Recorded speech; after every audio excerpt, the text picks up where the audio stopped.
Hello students, तो पिछली class तक हम लोगों ने देख लिया था कि वैद्युत धारा क्या होती है। वैद्युत धारा से जुड़े कुछ परिभाषाएं हमने देखी थी, जैसे पढ़ा था अनुगमन वेग क्या होता है, सरांतिकाल क्या होता है, ओम का नियम पढ़ा, वैद्युत प्रतिरोध पढ़ा, देखा कि वैद्युत प्रतिरोध किन चीजों पर निर्भर करता है, ताप पर निर्भरता आज की क्लास में हम लोग देखने वाले हैं। और हम पहले आज की क्लास में पढ़ेंगे कि अनुगमन वेग के आधार पर ओम के नियम का सत्यापन कैसे किया जा सकता है। तो सबसे पहले हमारा आज का टॉपिक है अनुगमन वेग के आधार पर ओम के नियम का सत्यापन। तो हमने पढ़ा था कि ओम का नियम क्या होता है। ओम के नियम ने क्या बताया था, या ओम का नियम क्या कहता है, ये बताता है V जो होता है वो समानुपाती होता है I के, और ये किस पर होता है, तो ये नियत ताप पर होता है। नियत ताप पर रहता है। तो ताप बदलेगा तो कैसे बदलेगा वो हम आगे देखेंगे, लेकिन अभी ताप नियत रखा गया है। तो यहां से हम लोगों ने पढ़ा था V बराबर निकल के आया करता था I is equal to R। तो यहां से हम कहते थे V और I जो होता है वो किसके बराबर आता है, R। और R यहां पर क्या रहता था, नियत रहता था। ताप परिवर्तन के साथ परिवर्तित होता है, लेकिन ताप नियत है तो ये नियत रहेगा। ठीक है, तो ये था ओम का नियम। अब इसी को अनुगमन वेग के आधार पर हमें दिखाना है कि V बटा I एक नियतांक होता है ओम के नियम की पुष्टि के लिए। तो हम लोग क्या करेंगे, सबसे पहले देखेंगे यहां पर। तो सबसे पहला हमारा काम है कि चालक एक लेना है हमें। एक चालक ले लेते हैं। ये चालक है कोई, चालक की लंबाई L है। ये कोई चालक लिया गया है। चालक की लंबाई क्या दी गई है, वो L दे रखी है। चालक के सिरों पर जो लगाया गया विभवांतर है वो कितना है, V है। ये लिख सकते हैं हम लोग, रिटन फॉर्म में पेपर में लिख रहे हो तो। और चालक का जो अनुप्रस्थ काट का क्षेत्रफल है, क्रॉस सेक्शनल एरिया है, वो क्या है, A है। प्रति एकांक आयतन में मुक्त इलेक्ट्रॉनों की संख्या, तो प्रति एकांक आयतन में यहां लिख देते हैं प्रति एकांक आयतन में मुक्त इलेक्ट्रॉनों की संख्या वो कितनी दे रखी है, वो हम लोग लिखा करते थे स्मॉल n से, तो वो n लिखी गई है। तो जिस चालक के अंदर जो मुक्त इलेक्ट्रॉन होंगे, जिस वेग से गतिमान होते हैं, औसत वेग से, उसे तो हम अनुगमन वेग कहते हैं। तो अगर हम धारा और अनुगमन वेग में संबंध लिखें तो I बराबर क्या होता है, NEA। यहां पर क्या लिखते हैं, VD। हम जानते हैं VD क्या होता है, अनुगमन वेग होता है, और A क्या होता है, इसका क्रॉस सेक्शनल एरिया होगा। अब चालक के सिरों पर अगर विभवांतर लगाया गया तो चालक के अंदर एक वैद्युत क्षेत्र स्थापित होगा। तो मान लेते हैं कि ये हायर पोटेंशियल पर है, ये प्लस V है, और यहां पर क्या है, 0 वोल्ट है। 0 वोल्ट है, तो विभवांतर कितना बनेगा, V का बनेगा। अब हम देखना चाहते हैं कि जो वैद्युत क्षेत्र की दिशा में विभव घटता है, तो वैद्युत क्षेत्र जो स्थापित होगा, देखो इस दिशा में स्थापित होगा, ई वेक्टर की दिशा ये होगी। यहां पर ये ई वेक्टर लिखा गया है। वैद्युत क्षेत्र इस दिशा में है। चालक में मुक्त इलेक्ट्रॉन उपस्थित होते हैं, तो चालक में जो मुक्त इलेक्ट्रॉन उपस्थित होंगे, इन पर बल लगेगा वैद्युत क्षेत्र की विपरीत दिशा में। ये बात भी हमने वैद्युत धारा में पढ़ी थी। तो चालक के मुक्त इलेक्ट्रॉन जो होंगे वो स्थापित वैद्युत क्षेत्र, जो बाह्य वैद्युत क्षेत्र स्थापित होगा, उसकी विपरीत दिशा में चलना प्रारंभ कर देंगे। इनके ऊपर जो बल लगता है उसको कैसे लिखा जा सकता है, हम जानते हैं मुक्त इलेक्ट्रॉनों पर बल वो कितना लिखा जाएगा। हम परिमाण इससे लिखना चाहें सिर्फ, बस वैसे दिशा में तो विपरीत होगा ई के, लेकिन एफ की वैल्यू निकल के आएगी क्यू इंटू ई। क्यू मतलब ई इंटू ई लिखा जाएगा। अगर V विभवांतर है, L लंबाई है, तो V को लिखा जा सकता है, E की वैल्यू लिखी जा सकती है V के पदों में V बटा L। तो यहां से F जो निकल के आएगा हमारे पास, वो निकल के आएगा E, यहां पर लिखा जा सकता है V बटा L। पढ़ा था हम लोगों ने धारिता में।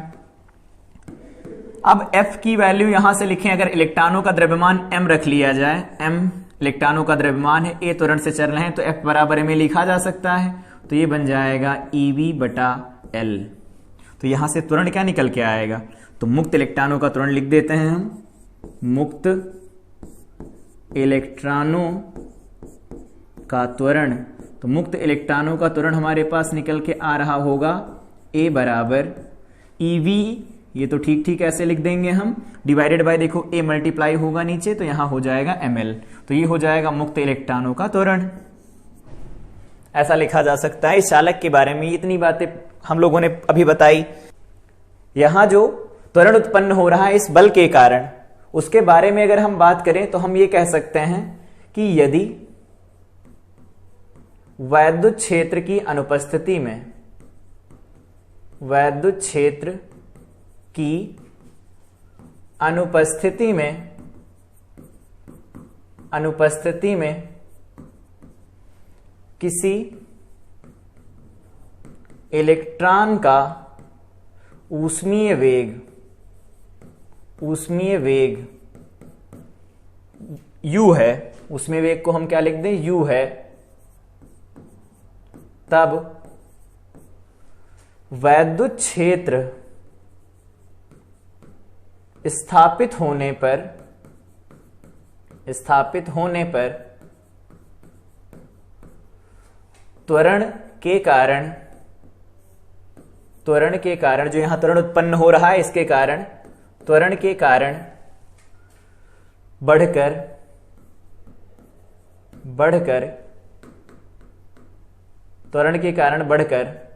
क्या हो जाता है, वो हो जाएगा u plus a into tau बन जाएगा।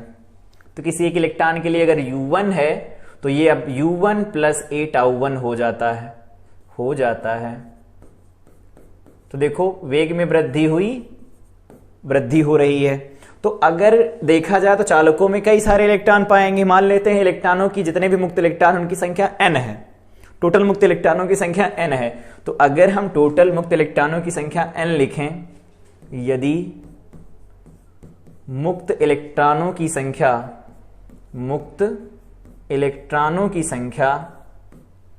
संख्या कितनी लिख दी जाए, मान लेते हैं वो कैपिटल N है, मुक्त इलेक्ट्रॉनों की संख्या कैपिटल N है, तब मुक्त इलेक्ट्रॉनों की संख्या कैपिटल N हो जाएगी, तब हम अनुगमन वेग लिख सकते हैं।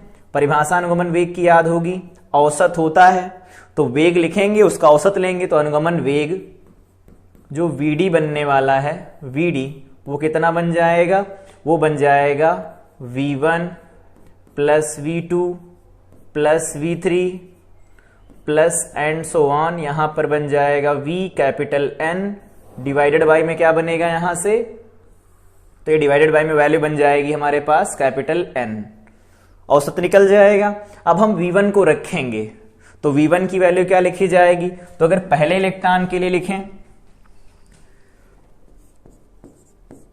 फर्स्ट इलेक्ट्रॉन के लिए तो पहले इलेक्ट्रॉन के लिए अगर हम लिखेंगे तो बनेगा V1 बराबर U1 plus a tau 1। Second electron के लिए लिखेंगे, सेकेंड इलेक्ट्रॉन के लिए अगर हम लिख रहे होंगे तो वो बनेगा V2 और एक इसके बराबर होगा U2 प्लस a टाउ 2। ठीक है, इसी तरह से हम बात करते हैं nth, कैपिटल में यहां nth होगा, तो ये हो जाएगा nth इलेक्ट्रॉन के लिए। तो अगर nth इलेक्ट्रॉन के लिए बात कर रहे होंगे हम तो लिखेंगे Vn बराबर Un plus a tau n। वैद्युत क्षेत्र एक समान है चालक के अंदर, याद रखेंगे जो E है ये क्या है, एक समान है, तभी एक समान बल लगेगा, और एक समान बल लगेगा तो एक समान त्वरण उत्पन्न होगा। तो U1 U2 U3 की वैल्यू लगा करके UN तक की वैल्यू हमारे पास ये निकल के आ रही है। तो अगर ये वैल्यू हम यहां पर प्लेस करें तो क्या निकल के आएगा हमारे पास, देखते हैं। तो ये वैल्यू क्या बन जाएगी, Vd अनुगमन वेग Vd बराबर U1 plus a tau 1 plus यहां बन जाएगा U2 plus a tau 2 plus dot dot dot and so on, यहां प्लस लगा के लिखेंगे UN plus a tau n, और डिवाइडेड बाय में क्या बन जाएगा, तो डिवाइडेड बाय में यहां से वैल्यू बनेगी हमारे पास कैपिटल N। ठीक है, अब इसे लिखा जाए तो लिख सकते हैं Vd बराबर u वाले टर्म को एक साथ कंबाइन कर लें, u1 plus u2 plus u3 plus dot dot dot, यहां पर un हो जाएगा। n है, इसको बांट देते हैं तो यहां पर हम कैपिटल N लिख देते हैं, प्लस a को कॉमन ले लें तो यहां क्या बन जाएगा, tau 1 plus tau 2 plus tau 3 से लगा करके ये टाउ n तक जाएगा, टाउ n तक जाएगा। यहां पर भी ये कैपिटल N है, यहां पर कैपिटल N लिखा गया है, टाउ n तक जाएगा, डिवाइडेड बाय में क्या होगा, कैपिटल N हो जाएगा। अब यहां पर ये क्या लिखा हुआ है, इनके बारे में बात कर लें तो ये जो टर्म लिखा हुआ है ये है मुक्त इलेक्ट्रॉनों का, मुक्त इलेक्ट्रॉनों का औसत ऊष्मीय वेग, औसत ऊष्मीय वेग, ऊष्मीय वेग। और ये कैसा होगा, तो हम जानते हैं ऊष्मीय औसत वेग जो होता है वो शून्य होता है। और यहां पर ये क्या है, औसत श्रांतिकाल, औसत श्रांतिकाल, श्रांतिकाल है तो हम इसे टाउ से प्रदर्शित करते हैं, तो हम इसे टाउ से प्रदर्शित करते हैं, नेट टाउ बन जाएगा ये। तो Vd की वैल्यू क्या निकल के आ रही है हमारे पास, तो Vd की वैल्यू निकल के आएगी 0 प्लस a इंटू टाउ। और अगर हम a की वैल्यू यहां रखें तो हमने अभी निकाली थी यहां से a की वैल्यू, EV अपान ml बनेगी, रख देते हैं इसे तो यहां निकल के आएगा EV अपान ml इंटू यहां पर बन जाएगा टाउ। ये हो गया हमारे पास अनुगमन वेग। ये समीकरण 2 मान लेते हैं इसे, और यहां पर समीकरण 1 कहां कैसे लिखी गई थी, अनुगमन वेग और विद्युत धारा में संबंध से। तो समीकरण 1 में ये वैल्यू रख दें, Vd का मान समीकरण 1 में रखने पर तो हो जाएगा I बराबर क्या था, NEAVD, Vd की वैल्यू निकाली गई अभी, EV tau divided by ml, ये बनेगा। अब अगर हम यहां से देखें तो क्या वैल्यू निकल के आ रही है हमारे पास, हमें निकालना है V बटा I, क्योंकि अनुपात देखना चाहते हैं तो हम बनाएंगे यहां V और बना देंगे इसे I बराबर, तो V बटा I बनाएंगे तो यहां से देखो ml इस साइड जाएगा तो ये हो जाएगा ml डिवाइडेड बाई, यहां पर देखो n लिखा है, E और E स्क्वायर बनेगा तो बनेगा n E स्क्वायर, और A बन जाएगा, A लिख लेते हैं, और यहां पर टाउ बचा रह गया तो हम टाउ लिख लेते हैं, तो ये बन जाएगा V बटे I। अब अगर हम बात करें ओम के नियम के बारे में तो हमने अभी पढ़ा कि ओम के नियम से नियत ताप पर V बटा I बराबर क्या होता है, नियत रहता है, और वो प्रतिरोध के बराबर होता है। तो यहां से हम अगर देखें तो प्रतिरोध की वैल्यू क्या निकल के आएगी, तो यहां से R की वैल्यू अगर हम निकालें तो R बराबर क्या निकल के आएगा, ml divided by n E square A tau, ठीक है। और हमने ओम के नियम में पढ़ा है कि ये जो R होता है या V बटे I जो होता है वो नियत होना चाहिए। तो अगर इस पूरे एक्सप्रेशन में देखें तो m क्या है, मास ऑफ इलेक्ट्रॉन है जो कि परिवर्तित नहीं होगा, वैल्यू फिक्स होती है। L क्या है, लेंथ ऑफ कंडक्टर है, ताप बढ़ेगा नहीं, चालक की लंबाई है, ताप बढ़ेगा नहीं तो इसकी लंबाई में कोई परिवर्तन नहीं होगा। दूसरी बात करें n, number of electron per unit volume, प्रति एकांक आयतन में उपस्थित इलेक्ट्रॉनों की संख्या होती है n, तो ये भी परिवर्तित नहीं होगी, चालक पर निर्भर करेगी, एक बार चालक फिक्स कर दिया तो। E इलेक्ट्रॉन पर आवेश होता है वो भी नियत रहेगा, क्रॉस सेक्शनल एरिया नियत रहेगा, जो औसत श्रांतिकाल होगा वो भी फिक्स रहने वाला है। तो जो ये ओवरऑल वैल्यू बन रही है ये क्या आ रही है, नियत निकल के आ रही है हमारे पास। तो ये वैल्यू क्या निकल के आ रही है, नियत, और नियत वैल्यू को हमने R के बराबर किया तब R की वैल्यू यहां से निकल के आ रही है। और अगर V बटा I नियत है, यहां से इंप्लाइज दैट लगा के लिख लेते हैं, V बटा I बराबर अगर नियत आ रहा है, नियत आ रहा है तो हमने पढ़ा था ओम के नियम में, यही तो होता है ओम का नियम। तो V बटा I नियत है तो यही ओम का नियम है, यही ओम का नियम है। इस तरह से हम लिख सकते हैं, यही ओम का नियम है। अगर ग्राफ खींचे तो ग्राफ खींच सकते हैं, हम लोगों ने ग्राफ बनाए भी थे। तो यहां पर ये है धारा I, यहां पर विभवांतर है V, तो स्ट्रेट लाइन ग्राफ आता है, v होता है समानुपाती I के, और इसका जो स्लोप निकल के आता है, जो प्रवणता निकल के आती है, वो किसके बराबर होती है? प्रतिरोध R के बराबर होती है। तो इस तरह से हम ओम के नियम का सत्यापन करते हैं। बोर्ड में लॉन्ग में पूछा जाता है क्वेश्चन, तो इसको ध्यान रखेंगे।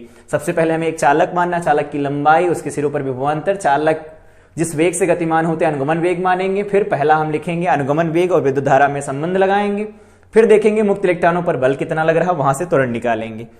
रूम टेम्परेचर पर, कमरे के ताप पर हमने देखा था इलेक्ट्रॉन ऊष्मा ले लेते हैं और वो क्या होते हैं? गतिमान होते हैं चालक के भीतर, तो कुछ उसमें वेग से गतिमान रहते हैं, लेकिन बाह्य वैद्युत क्षेत्र लगाया जाएगा तो उनके पास में कुछ अतिरिक्त वेग आएगा जो कि ए टाउ से लिखा जाता है। देखो हर एक टर्म में ए टाउ लिखे गए हैं। तो इलेक्ट्रॉनों का जो अनुगमन वेग आएगा कुल, वो इन सब का क्या होगा? औसत होगा। तो औसत इस तरह से हम निकालेंगे। उसके बाद क्या होगा? देखेंगे कि यहां पर औसत ऊष्मीय वेग बन रहा जो कि 0 होता है, कि चालक के अंदर वैद्युत क्षेत्र जब अनुपस्थित होता तब ऊष्मीय वेग होता है। तो कोई चालक एक समय में जिस तरफ जाएगा दूसरा चालक उसी तरफ जा रहा होगा। और देखा जाए तो ये वैल्यू वेक्टर फॉर्म में लिखी जाती हैं, जो ये वैल्यू होती हैं वेक्टर फॉर्म में लिखी जाती हैं। यहां से जो ये वैल्यू लिखी गई, जैसे V1 है तो ये वेक्टर फॉर्म में लिखे जाते हैं। यहां पर A वेक्टर फॉर्म में होता है, ये वेक्टर फॉर्म में वैल्यू होती है। ये हम वेक्टर फॉर्म में लिख सकते हैं इन्हें, ठीक है। यहां पर ये वेक्टर हो गए, तो इनका जो वेक्टर सम होता है उसमें वेग के लिए वो शून्य निकल के आएगा। यहां से जो वैल्यू निकल के आने वाली है ये वेक्टर है,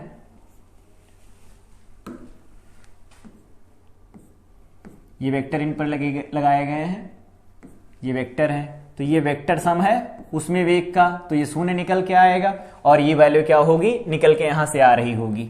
ये ऐसा हम लगा सकते हैं, ठीक है। अब हमने यहां पर ए का परिमाण रखा है, क्योंकि हम लोगों ने यहां पर देखा कि ए की जो एक्चुअल वैल्यू निकल के आएगी, अगर मैग्नीट्यूड वाइज लिखें तो वो क्या होगा? ई दिशा के विपरीत दिशा में लग रहा होगा बल। तो हम यहां पर परिमाण लिखें, तो यहां पर सिर्फ हम लोगों ने परिमाण लिखा है और परिमाण के साथ में वीडी की वैल्यू निकाली है मैग्नीट्यूड वाइज कितनी बनेगी। वहां पर हम लोगों ने वेक्टर नहीं निकाला है, यहां मैग्नीट्यूड वाइज वैल्यू निकाली है। तो यहां पर तो वेक्टर चल रहा था, लेकिन ये वैल्यू हम लोगों ने मैग्नीट्यूड वाइज निकाली है। अब इस अनुगमन वेग को समीकरण 1 में रख दिया और देखा V/I क्या था? नियत बन रहा था। और यही ओम का नियम है कि ताप परिवर्तित ना हो तो विभवांतर और धारा का जो अनुपात होता है किसी चालक के लिए वो नियत रहता है। अब आगे हम लोग देखने वाले हैं कि प्रतिरोध पर ताप की निर्भरता क्या होती है, या यूं कह लें प्रतिरोध ताप पर कैसे निर्भर करता है। तो उसके बारे में बात करें तो हमने पढ़ा कि जो प्रतिरोध होता है, प्रतिरोध वो निर्भर करता है किस पर? निर्भर करता है प्रतिरोधकता पर। प्रतिरोधकता, या फिर हम इसे क्या कहते हैं? इसका दूसरा नाम लिखें तो क्या कह सकते हैं? विशिष्ट प्रतिरोध। विशिष्ट प्रतिरोध, विशिष्ट प्रतिरोध पर निर्भर करता है। और विशिष्ट प्रतिरोध के बारे में बात करें तो ये ताप पर निर्भर करता है। ये किस पर निर्भर करता है? ताप पर निर्भर करता है, निर्भर करता है। अगर एक्सप्रेशन लिखे तो हम लिख सकते हैं रो इज इक्वल टू होता है रो नॉट 1 प्लस अल्फा टी। इस तरह से परिवर्तित होता है इसका रो, ठीक है। तो अगर रो इस तरह से परिवर्तित हो रहा होगा तो प्रतिरोध तो निर्भर करता है रो के ऊपर, तो प्रतिरोध भी परिवर्तित होगा। तो हम लोग बात करें एट 0 डिग्री सेंटीग्रेड, तो इस पर प्रतिरोध हम मान लेते हैं R नॉट है, और यहां पर ये जो रो नॉट है ये प्रतिरोधकता है, प्रतिरोधकता है किस पर? At 0 degree centigrade. तो हम यहां से लिखेंगे R नॉट बराबर हो जाएगा रो, यहां बन जाएगा L/A। इनमें कोई परिवर्तन हो नहीं रहा, इनको हम कांस्टेंट लेके चल रहे हैं तो रो नॉट लिख सकते हैं। एट T डिग्री सेंटीग्रेड, तो यहां पर निकल के आएगा R बराबर लिखेंगे तो यहां लिखेंगे रो L/A लिख सकते हैं, ऐसा लिख सकते हैं हम लोग। अब अगर हम इनको डिवाइड कर दें तो निकल के आएगा rho naught divided by R naught divided by R is equal to यहां बनेगा rho naught divided by rho, और 1 R/A तो L/A से कैंसिल हो जाएगा। यहां से वैल्यू निकालना चाहें तो हमें चाहिए वैल्यू R की, तो सबसे पहले हम R की वैल्यू निकालें तो क्या बन जाएगी? तो R की वैल्यू बन जाएगी रो डिवाइडेड बाई रो नॉट, यहां पर बन जाएगा इनटू R नॉट, ऐसा लिख सकते हैं। हमें चाहिए रो बटे रो नॉट की वैल्यू। तो यहां देखो रो बटे रो नॉट अगर निकालेंगे तो किसके बराबर आएगा, 1 प्लस अल्फा टी के बराबर आएगा। तो इसको हम लिख सकते हैं, आर नॉट को सामने लिख देते हैं और लिख देते हैं 1 प्लस अल्फा टी। तो ये होती प्रतिरोध की ताप पर निर्भरता। इस तरह से रिलेट किया जा सकता है। अब बात की जाए कि इसमें कौन कौन से टर्म क्या क्या हैं, तो आर हम लोगों ने कहा रेजिस्टेंस, प्रतिरोध, रेजिस्टेंस कितने पर है, at T is equal to T degree centigrade, ताप T पर है ये। और आर नॉट क्या है, तो ये है एट 0 डिग्री सेंटीग्रेड पर प्रतिरोध है, प्रतिरोध है। अल्फा क्या यहां पर, तो अल्फा होता है पदार्थ का ताप गुणांक होता है, प्रतिरोध ताप गुणांक कहते हैं इसे हम, प्रतिरोध ताप गुणांक होता है, टेम्परेचर कोफिशिएंट। और टी क्या है, टेम्परेचर है।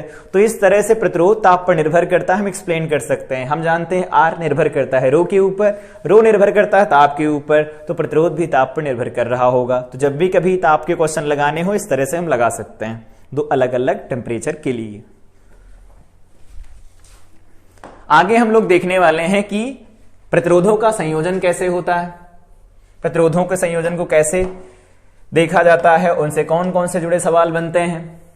प्रतिरोध की जो ताप निर्भरता हम लोगों ने अभी पढ़ी, यहां पर इनके क्वेश्चन हम लोग आगे प्रैक्टिस करेंगे जब न्यूमेरिकल वाला पोर्शन देख रहे होंगे। अभी थ्योरी कंप्लीट कर रहे हैं तो इसको आगे बढ़ाते हैं। संयोजन के बारे में बात करें तो सबसे पहला जो संयोजन होता है वो होता है श्रेणी क्रम संयोजन। हम क्लास 10th में भी पढ़ते हैं श्रेणी क्रम संयोजन, श्रेणी क्रम संयोजन, इसको हम कहते हैं सीरीज कॉम्बिनेशन, सीरीज कॉम्बिनेशन। तो अगर सीरीज कॉम्बिनेशन या श्रेणी क्रम संयोजन के बारे में बात करें तो कैसे इनको देखा जा सकता है, इनको जोड़ा कैसे जाता है। तो श्रेणी क्रम संयोजन के बारे में अगर बात करें तो देखते हैं कि इनका संयोजन में एक दूसरे से जुड़े कैसे होते हैं। तो सबसे पहले बात करें प्रतिरोध, प्रतिरोध इसका प्रतीक क्या हुआ करता था, तो हम जानते हैं क्लास 10th से पढ़ते आते हैं कि इसका प्रतीक क्या होता है, कुछ इस तरह से लिखा जाता है। इसका प्रतीक ये होता है इसका प्रतीक। अब इसके दो एंड होते हैं, ये पहला एंड, ये दूसरा एंड होता है। एक एंड से दूसरा एंड कनेक्ट हो, जैसे यहां से देख सकते हैं हम, पहला एंड है प्रतिरोध का, ये पहला प्रतिरोध हो गया। इसी प्रतिरोध के दूसरे एंड से, इसके दूसरे एंड से अगला प्रतिरोध जोड़ा गया हो, इसके दूसरे एंड से अगला प्रतिरोध जोड़ा गया हो, अगला प्रतिरोध जोड़ा गया हो। तो इस तरह से जब जुड़ाव होता है, या यूं कह लें इस तरह से जब संयोजन होता है, तो हम ऐसे संयोजन को कहते हैं श्रेणी क्रम संयोजन। इनको क्या किया गया, एक बैटरी के साथ जोड़ दिया गया। बैटरी का रोल क्या होता है विद्युत धारा में, वो हम लोग पढ़ेंगे जब सरल परिपथ और किरचॉफ के नियम पढ़ रहे होंगे। यहां बैटरी को हम डायरेक्ट इंट्रोड्यूस करते हैं और उसे पढ़ते जा रहे हैं।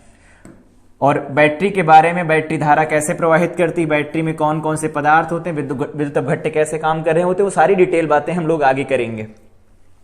इस प्रतिरोध को नाम दे देते हैं कि ये R1 है, ये प्रतिरोध क्या है R2 है, और ये प्रतिरोध है हमारे पास R3 है। इनके रेस्पेक्ट में यहां पर जो बैटरी है उसका विभव V लिखा गया है, तो इसके सिरों पर विभव जा रहा है V1, इसके सिरों पर विभव जा रहा है V2, इसके सिरों पर विभव है V3।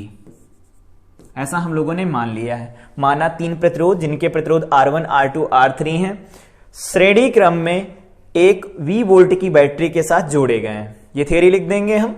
उसके बाद अब बात करते हैं कि ओम का नियम लगाएं और लिखें अगर हम विभवांतर। तो मान लेते हैं यहां इस बैटरी से होकर के I धारा प्रवाहित हो रही है इस पूरे परिपथ के अंदर।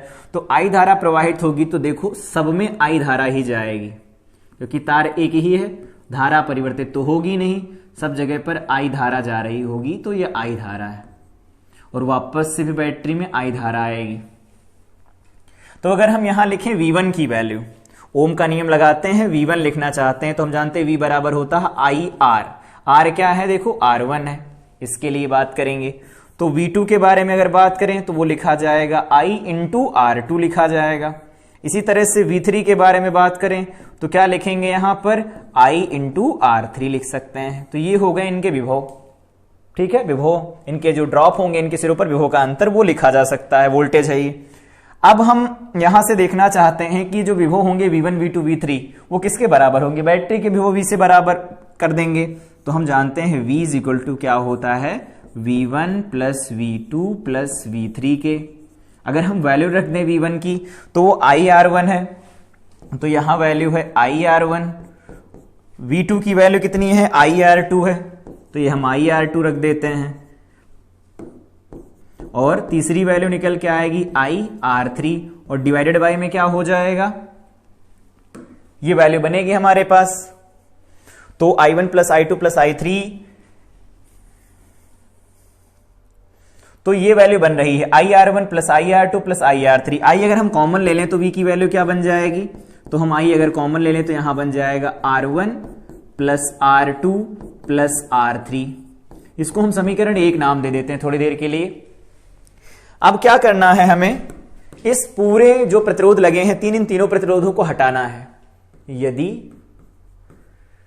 R1, R2 तथा R3 का तुल्य प्रतिरोध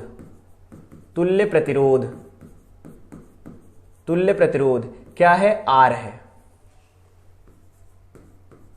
तब तो अगर इनका तुल्य प्रतिरोध R होगा तो हम क्या कहेंगे, इन तीनों को हटा के R जोड़ लेते हैं। तो अगर इन तीनों को हटा करके हम यहां R जोड़ेंगे, R प्रतिरोध जोड़ेंगे, और बैटरी का वोल्टेज अभी भी वही है, V है, यहां विभवांतर इसके सिरों पर लगाया गया, तो इसमें धारा कितनी जा रही होगी, I जाएगी। यही तो हुआ, इन सब का तुल्य क्या है, R है, तो सेम धारा ले रहा होगा परिपथ में, तो परिपथ में सेम धारा प्रवाहित होगी। तो हम यहां से लिख सकते हैं V इज इक्वल टू क्या होगा, I इंटू R बनेगा।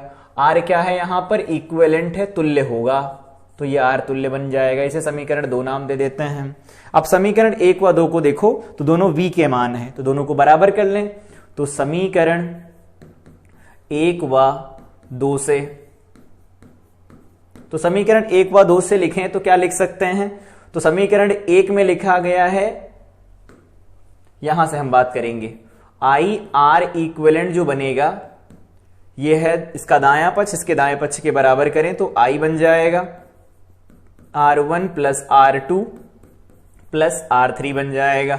तो R इक्विवेलेंट की वैल्यू क्या निकल के आएगी हमारे पास, R1 plus R2 plus R3 निकल के आएगी, ये वैल्यू बनेगी हमारे पास। तो R इक्विवेलेंट का ये फार्मूला बन जाएगा। अगर 1 से ज्यादा हो, यहां पर 3 के लिए है, 3 से भी ज्यादा हो, तो 3 से ज्यादा होंगे तो R इक्विवेलेंट सीरीज का दिया जाता है summation I varies from 1 to n।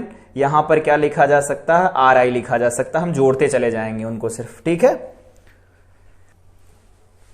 तो ये फार्मूला बनता है। अगर इस फार्मूले से जुड़े कुछ नियम हम देखें, जैसे बात कर लेते हैं, नोट डाल के लिख लेते हैं हम उन्हें। तो इनमें ऐसे ओरल कुछ पॉइंट्स बता देते हैं। श्रेणी क्रम में क्या होता है, प्रत्येक प्रतिरोध से होने वाली जो धारा होती है, जाने वाली गुजरने वाली धारा होती है, वो समान होती है, लेकिन उनके सिरों पर विभवांतर क्या होते हैं, अलग अलग होते हैं। अगर कोई आवेश के बारे में पूछे तो सबके सिरों पर समान आवेश प्रवाहित हो रहा होगा। नोट में हम बात करना चाहते हैं कि अगर 2 प्रतिरोध दिए गए हैं, जैसे पहला प्रतिरोध ये है, दूसरा प्रतिरोध ये ऐसे दिया गया है, इसकी वैल्यू R1 है, इसकी वैल्यू R2 है, दोनों प्रतिरोध दिए गए। अब इन दोनों प्रतिरोधों के सिरों को या इनके सिरों पर विभवांतर लगाया गया V है, V विभवांतर लगाया गया। अब इनके V विभवांतर लगाने से इसके सिरों पर विभवांतर V1 आया, इसके सिरों पर विभवांतर V2 आया। तो V1 और V2 का अनुपात कैसे लिखा जाता है उसके बारे में हम बात करते हैं। तो हम जानते हैं कि V जो होता है वो बराबर होता है I इंटू R के, ऐसा होता है। तो V बराबर अगर IR है, हमने इसमें देख लिया कि श्रेणी क्रम में जुड़े होंगे तो धारा समान होगी, तो श्रेणी क्रम के लिए I जो होता वो तो नियत बन जाएगा, ये वैल्यू क्या हो जाएगी, नियत बनेगी। तो अगर I की वैल्यू नियत बन जाएगी तो V समानुपाती आ जाएगा ना R के।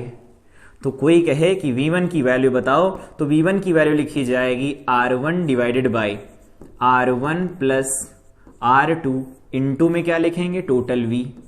इसी तरह से V2 कोई पूछे तो हम बताएंगे यहां पर लिखा जाएगा R2 divided by R1 plus R2 into में V लिख दिया करेंगे हम, ये वैल्यू बनेगी। इसको कहा क्या जाता है, तो इसको इलेक्ट्रिकल में हम कहते हैं voltage division rule. Voltage division rule कहा जाता है, इसे ठीक से लिख लेते हैं, वोल्टेज डिवीजन रूल।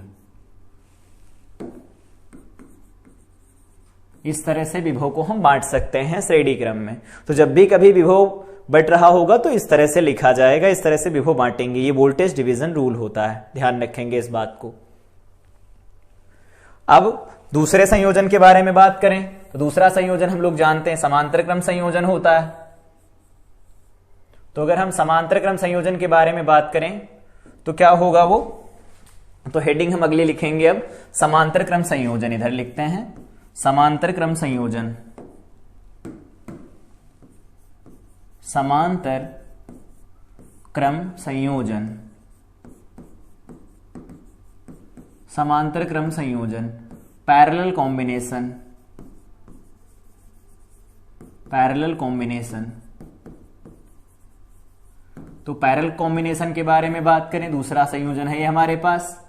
तो पैरेलल कॉम्बिनेशन क्या होता है, जब एक पॉइंट है यहां पर, इसी पॉइंट से जितने भी प्रतिरोध हों उन सब के एक एंड कनेक्टेड हों, या हम इनको ऐसे बनाएं कि यहां से 3 अलग अलग एंड निकले हुए हैं, सारे प्रतिरोधों के एक सिरे इसी बिंदु से जोड़े गए हैं। 3 प्रतिरोध थे, तीनों के सिरे एक ही बिंदु से जोड़े गए हैं, फिर दूसरे वाले सिरे भी एक ही बिंदु से जोड़े गए हैं। तो अगर इनको देखा जाए तो ये जो संयोजन बन रहा है वो संयोजन क्या कहलाएगा, समांतर क्रम संयोजन कहलाएगा। ठीक है, समांतर क्रम संयोजन की खास बात होती है कि प्रत्येक प्रतिरोध के सिरों पर विभव का मान समान होता है। ठीक है, मान लेते हैं धारा क्या है, I प्रवाहित हो रही है यहां से, तो बैटरी से I धारा प्रवाहित हो रही है। अब इनमें धारा अलग अलग जा रही होगी क्योंकि अलग अलग रास्ते हैं। तो यहां धारा जा रही है I1, मान लेते हैं यहां धारा जा रही है I2 और यहां पर धारा जा रही है I3। तीनों धाराएं हैं और हम जानते हैं इन तीनों धाराओं का योग I के बराबर होगा। तो लिखना चाहे तो लिख सकते हैं, ये V वोल्ट की बैटरी है तो I की वैल्यू किसके बराबर लिखी जाएगी, I1 plus I2 plus I3 के बराबर लिख दिया करेंगे हम। अब हमें निकालना क्या है, I1 I2 I3 के मान निकालने। तो हमने पढ़ा भी कि समांतर क्रम में विभव जो होता है, या कह सकते हैं विभवांतर जो बनता है, विभवांतर समान रहता है। वहां धारा समान थी, यहां विभवांतर समान रहता है। तो प्रत्येक प्रतिरोध के सिरों पर अगर विभवांतर समान है तो V वोल्ट अगर यहां लगा है तो सबके सिरों पर V वोल्ट आ रहा होगा। तो अगर हम यहां से लिखना चाहें तो क्या लिख सकते हैं, धारा, तो हम जानते हैं I बराबर होता है V बटा R, तो V हो जाएगा बटा R लिखें तो यहां पर R1 लिखा जाएगा क्योंकि विभव समान ही है। I2 की वैल्यू लिखें तो क्या लिखी जा सकती है, V बटा R2 लिखी जा सकती है। इसी तरह से I3 की वैल्यू निकाले तो वो निकल के आएगी V बटा R3। अब अगर ये वैल्यू रख दी जाए समीकरण 1 में तो I बराबर क्या बनेगा, देखो I बराबर बन जाएगा V बटा R1 प्लस V बटा क्या बन जाएगा, R2 बन जाएगा, प्लस यहां बन जाएगा V बटा R3 बन जाएगा। ठीक है, ऐसी वैल्यू बनेंगी। अब हमारे पास V कॉमन आ रहा है, इसे कॉमन ले लें तो क्या बनेगा हमारे पास, V कॉमन 1/R1 बन जाएगा, प्लस 1/R2 बन जाएगा, प्लस 1/R3 बन जाएगा। इसे समीकरण 1 नाम दे देते हैं। फिर से वही हम करेंगे कि यदि R1, R2 तथा R3 का तुल्य प्रतिरोध क्या हो, R हो या R इक्विवेलेंट हो, तो क्या लिखा जा सकता है, यहां से हम लिख सकते हैं, परिपथ बनाएं पहले, ये हो जाएगा R, इसे उसी बैटरी से जोड़ा गया है जिसका विभव क्या है, V है। परिपथ में धारा अभी भी I प्रवाहित हो रही है सेल से, तो यहां हम I की वैल्यू लिखें तो क्या लिख सकते हैं, V बटा R लिख सकते हैं। R क्या होगा, तुल्य होगा, इक्विवेलेंट होगा। ये समीकरण 2 हो गई हमारी। अब समीकरण 1 व 2 की तुलना करवा लें। ये दोनों समीकरण है, इनकी तुलना करवाएं। तो दोनों समीकरणों की अगर हम तुलना करेंगे तो लिख देते हैं समीकरण 1 व 2 से। तो समीकरण 1 व 2 से लिखेंगे तो क्या बनेगा? समीकरण 2 कहती है V बटा R इक्विवेलेंट, ये धारा I है, यहां से धारा क्या है? वो है V गुणा 1 बटा R1 प्लस 1 बटा R2 प्लस 1 बटा R3। ये वैल्यू बनेंगी। V से V दोनों तरफ कैंसिल होगा तो हमारे पास फार्मूला निकल के आएगा 1 upon R equivalent is equal to 1 upon R1 plus 1 upon R2 plus 1 by R3। ये वैल्यू बनेगी हमारे पास फार्मूले के टर्म में। अगर कोई कहता है नहीं मुझे 3 से ज्यादा के लिए चाहिए तो 1 अपान R इक्विवेलेंट होगा summation I varies from 1 to n, यहां बन जाएगा 1 अपान RI। 3 से ज्यादा के लिए फार्मूला लगाना हो ये लगाएंगे। यहां पर हम और बात कर लेते हैं, केवल 2 प्रतिरोध जोड़े गए हों। यहां पर बिंदु A है, यहां पर एक प्रतिरोध जोड़ा गया है, यहां दूसरा प्रतिरोध जोड़ा गया है, यहां बिंदु B है, ये है R1, ये है R2। कोई कहता है R इक्विवेलेंट बताओ A और B के बीच में, तो वो लिखा जाएगा दोनों प्रतिरोधों का गुणन डिवाइडेड बाय दोनों प्रतिरोधों का योग। तो प्रोडक्ट अपान सम लिखा जा सकता है गुणन बटा योग। यहां पर और बात करें हम तो देख सकते हैं कि अगर 2 प्रतिरोध दिए गए हैं, इसी में बात कर लेते हैं। मान लेते हैं यहां से I धारा आ रही है, ये I धारा है जो इधर से जा रही है, इस वाले में धारा है I1 और इस वाले में धारा है I2। किसी ने कहा कि बताओ I1 और I2 के मान क्या होंगे? I का मान दिया गया है तो यहां पर समांतर क्रम में जुड़े होने से V क्या होगा? V नियत रहेगा। V की वैल्यू अगर नियत है तो हम जानते हैं धारा बराबर क्या होता है? वोल्टेज बटा रेजिस्टेंस। तो हम यहां से लिख सकते हैं I जो होगा वो R के इनवर्सली प्रोपोर्शनल आएगा। तो I की वैल्यू लिखना चाहें दोनों को तो क्या लिख सकते हैं?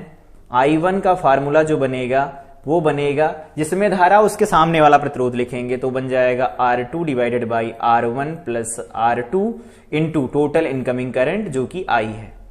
अगर बात करें I2 की वैल्यू तो वो कितनी लिखी जाएगी? तो ये लिखी जाएगी R1 divided by R1 plus R2 into I जो कि टोटल इनकमिंग करंट होगी। तो यहां से हम 2 प्रतिरोधों के मध्य धारा का विभाजन भी करवा सकते हैं। इसे क्या कहा जाता है? तो इसे हम इलेक्ट्रिकल में कहते हैं करंट डिवीजन रूल। इसे क्या कहते हैं हम लोग? करंट डिवीजन रूल कहा जाता है। करंट डिवीजन रूल, धारा विभाजन नियम कहते हैं इसे। तो इस तरह से धारा को बांटा जा सकता है 2 प्रतिरोधों के मध्य, और समान श्रेणी में जुड़े हों तो इस तरह से विभव को बांटा जा सकता है। क्योंकि श्रेणी में विभव अलग अलग होंगे तो विभव को बांटेंगे वोल्टेज डिवीजन रूल से, करंट को बांटेंगे हम करंट डिवीजन रूल से। प्रॉपर्टी वही है, R1 R2 R3 के सिरों पर विभव समान होगा, इनमें बहने वाली धारा का मान अलग अलग होगा। अगर आवेश के बारे में कोई कहे तो आवेश भी अलग अलग निकल के आ रहा होगा। ठीक है। इसकी एक खास बात और होती है, लिखना चाहें तो यहां लिख सकते हैं, अलग से हम लोग लिख लेते हैं इसे। वो खास बात यह है कि जब भी बात करेंगे हम लोग, यहां नोट डाल के लिख लेते हैं,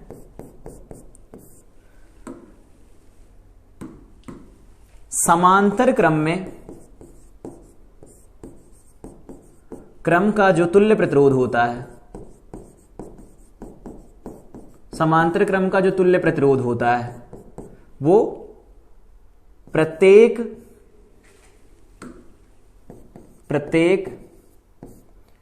अलग अलग प्रतिरोध से भी कम आता है,